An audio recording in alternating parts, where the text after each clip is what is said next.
Hi guys, welcome back to another tutorial.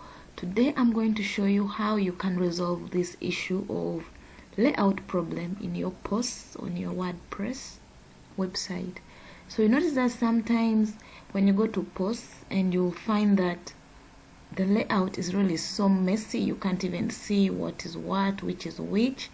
So I'm going to show you. Now this problem comes about when you enable too much of these items. For example, thumbnail, author, categories, tags, stats, etc.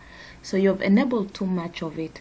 So to remove some of these, what we are going to do, you're going to navigate to screen options, and then we shall uncheck thumbnail, we shall uncheck this, we shall uncheck this, we shall uncheck comments, and then we shall uncheck total views, and then let's click on apply.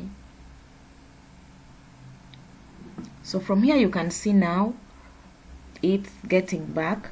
So now let's also uncheck the key phrase and meta description. So we shall go back to screen option, remove this, remove key phrase, and then click apply. So now you can see your layout is getting back into shape. So you can remove the date as well, and also the SEO title as well, so that you then apply. So now you can see your posts are now visible and your layout is now readable. Thank you for watching. See you in the next video.